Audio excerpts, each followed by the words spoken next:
Hello, this is Marianne from the Wagon Quilt Company, and this is our 9th installment of our Wendy Williams Around the Corner Block of the Month.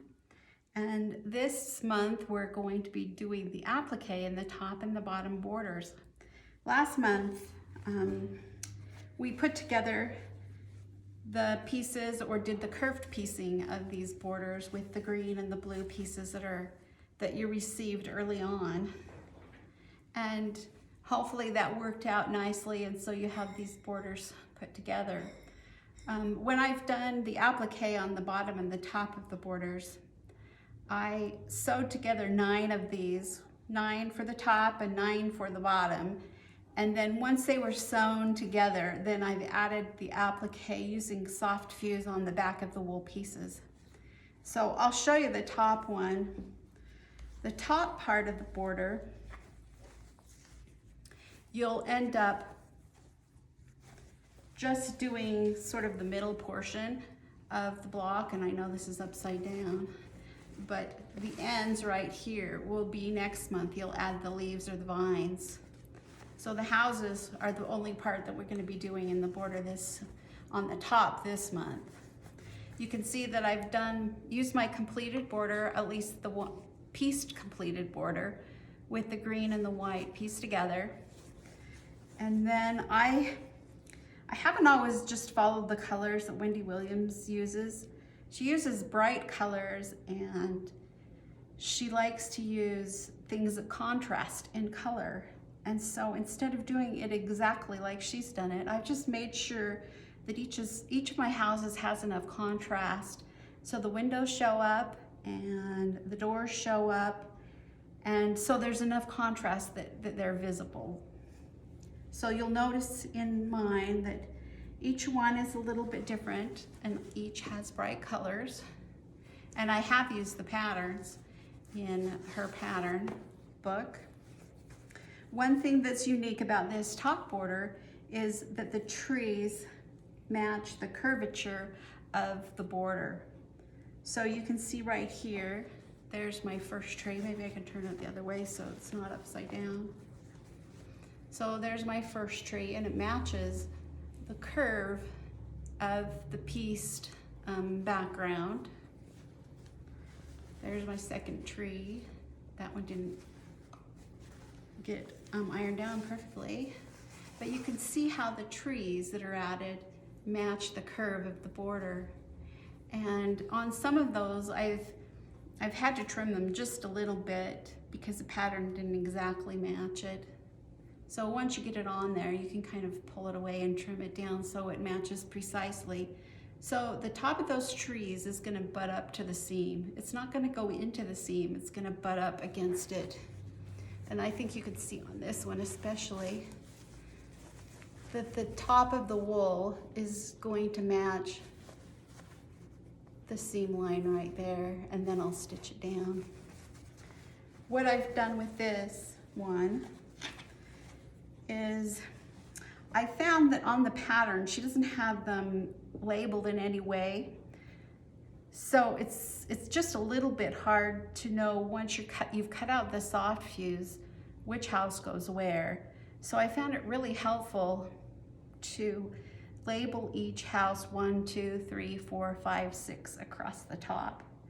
Then I labeled each separate little piece, every window, every door, 1, 1, 1, 1, 1 on each of the pieces, and then 2, 2, 2, 2, 2 on the second house.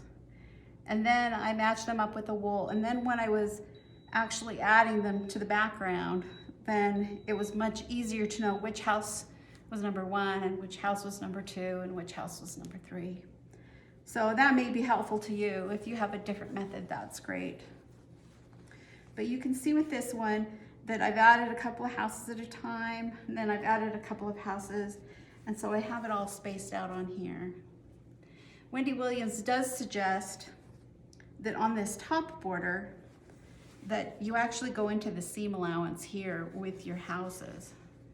So this will be pressed towards the larger portion of the quilt, and so she does leave the wool in the seam on this top border. And that's just for the houses, that's not for the trees. everything I have on here I'm ready to stitch. There isn't a lot of embellishment on these borders. You'll notice in the pattern that she does add little X's maybe in the windows after she's stitched it all down, and maybe a doorknob on the doors, but there isn't a lot of embellishment on this portion of the border. And I think that's fine. I don't think there needs to be. I think the colors kind of stand for themselves. I'm gonna set that one aside and show you the bottom border. The bottom border goes all the way across the bottom. And I've just pieced 9 of these together, and then the ones that will form the corners, I'm going to wait and put them on when I put the whole quilt together. So I've put all the appliques on, looking at the picture and the pattern. And the middle one right here is a boat. And she suggests that you do the piece of cotton fabric on the bottom in a blue color so it looks like water. So you might pick the one for that middle one with the boat in a blue color. And then the trees on this bottom border are just a little bit different too. The way Wendy Williams does it is kind of fun. What she does is you use the pattern to cut out the circle, and then there's an inner circle also that she cuts out, so it looks kind of like a donut. And then she uses a piece of fabric. I've used this one that I fussy cut, but I also have some that are just a really fun texture, like this one right here. Can you see that?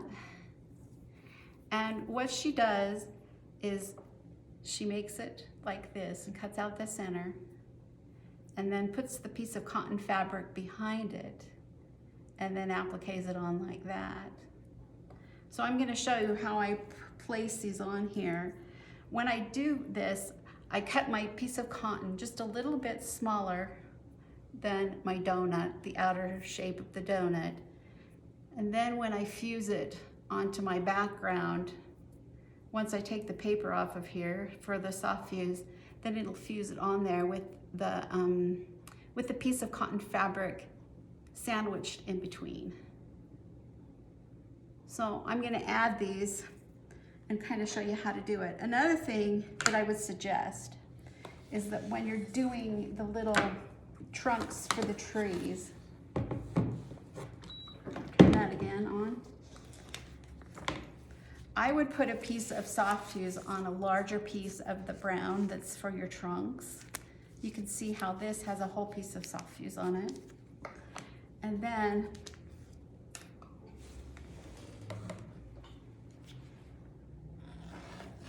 just gonna trim up that edge. I don't know about this rotary cutter.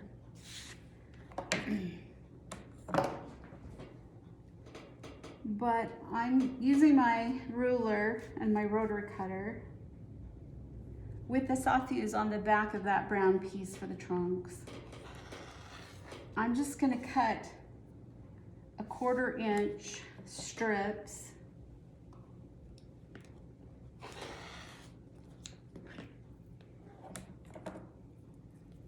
And those will be the trunks of the trees. So it's nice because they already have the fusible on there and you can just pull it off. You don't have to do them each individually. I'm going to place my pieces on here. You can see that I have a bunch of them already fused on here. I'm gonna turn this over.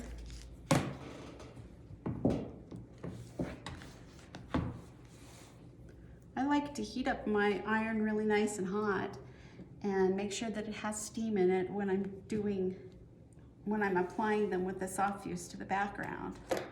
So with this, I'm gonna have to look at my pattern, and I have my pattern right here. Now with these curves on the border, you're gonna have to trim down your little house pieces, and so they fit the curve. You can see on this one that I've trimmed this one so it has a nice gentle curve here down at the bottom. And so it will butt up against that seam.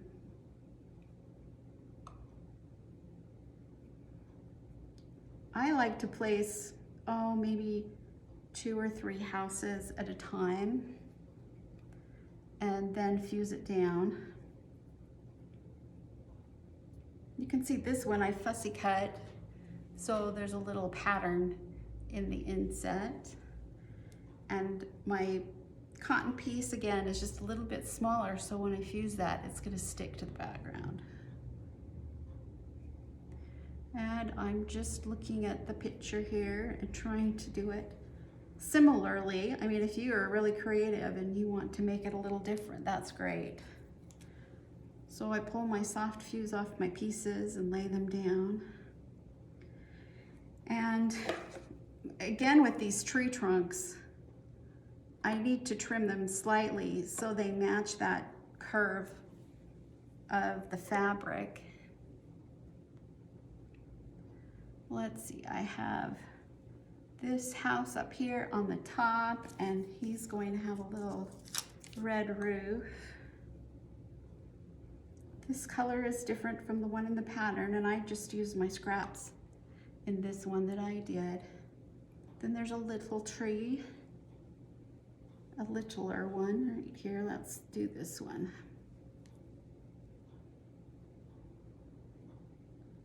And a shorter stem. I'm gonna just slide that trunk right under there and trim it off so it matches that gentle curve.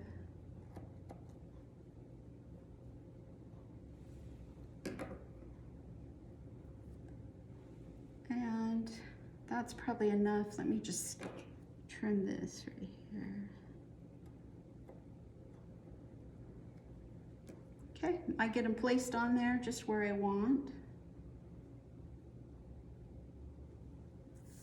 And I can take it to my ironing board or slide this one under there.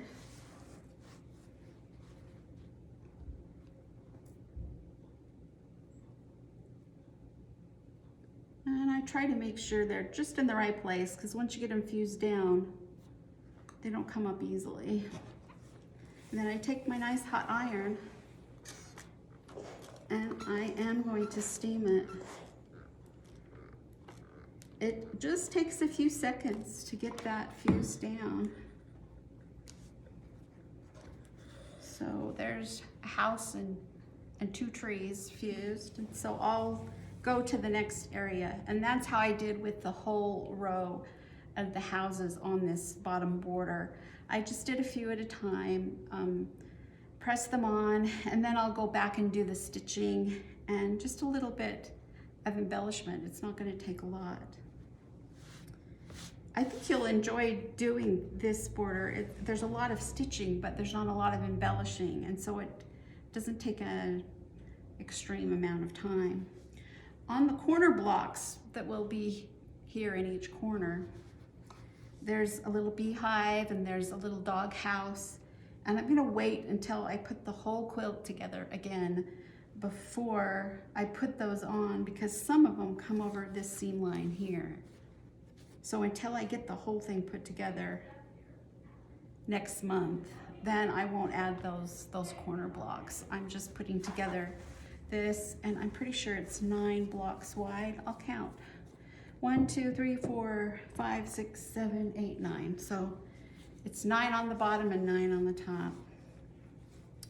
If you have any questions about your kit or what you've gotten in your kit, let me know. Make sure you've saved all your scraps so you can use little pieces in the houses and in the vine also next month. And you got a nice packet of wool, a big packet of wool this month and next month that will be the vines and the houses and everything. So you should have enough, but if you have any questions, feel free to let me know and I'd be happy to help you out. Next month we'll be doing the side borders, which will be the vine, and that one's, we'll put everything together. So maybe you could work this month and get most of it put together for that block. We're happy to have you join us, and we'll plan on seeing you next time. Thanks so much.